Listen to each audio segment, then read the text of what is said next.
Okay, so now everybody's ready for you to come home. Your family's missing you. You're missing your family. Life has kind of stopped. You're very limited in what you can do, but you're really just not feeling well enough. And you don't know that you will. So at what point do you say, okay, I don't feel good, but I'm gonna go home? You know, when are you gonna just say, I can't live here forever. This is not really getting me any better. So let me just go home.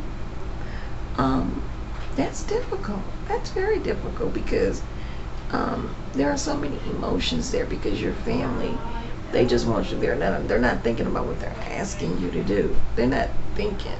They're just saying we need to get our life back, to close to as normal as possible. And you are an integral part of this family and we need you here. And the doctors are kind of like, well, I can't really justify you still being here. Then you start getting the comments like, wow, I thought you're still here, and I don't think anybody thinks about the patient that's laying in the bed and all of the voices that are coming from every direction. Mama, when are you coming home? Baby, I miss you. Come on, come on, enough is enough. Aren't you feeling, well, you're looking a whole lot better,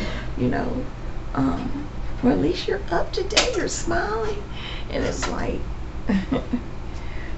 yeah, I am.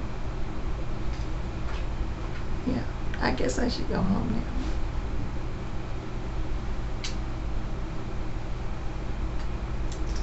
I just guess it's time. I don't know that anybody even understands the pressure of that day that you make up in your mind. I gotta go home. Do I think I'm gonna suffer by going home? Yeah, I'm probably gonna suffer.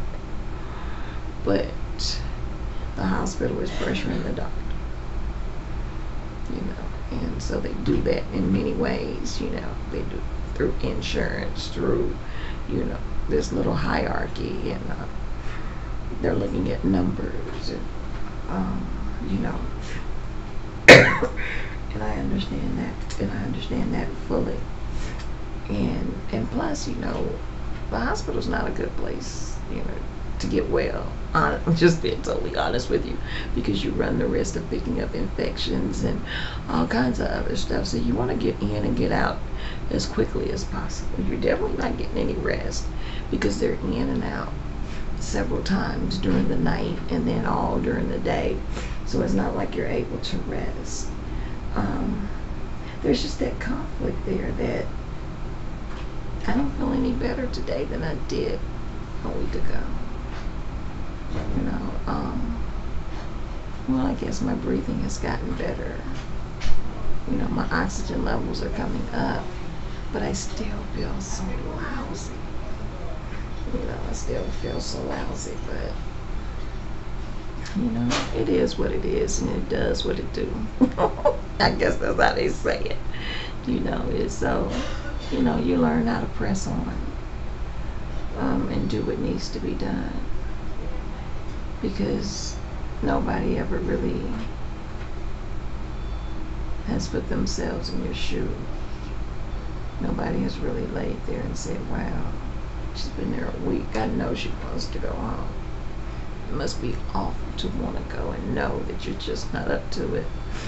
And I thank God that I do at least have a doctor who is willing to fight for me to make sure that everything has been done that can be done.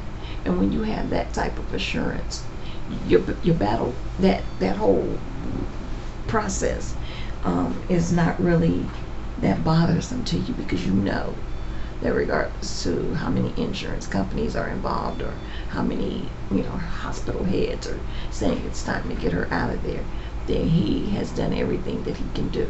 And so for that, I am forever grateful. I love my doctor. I love my doctor. Yeah, I love him. And I think he loves me too. I really do. I think, I'm a challenge in a lot of ways, and I think I've taught him a lot of things, because I know he has taught me remarkable things. And so I think it's a good match. We have a good match, and he may not be a good match for everybody, but he's definitely a great match for me and my family. I need some soldiers in this battle with me. I need some front line soldiers with me. You got your soldiers. We're right here with you. And we're doing some things that we know you can't do. And even when the battle is long, we stay strong. We're soldiers. Yeah.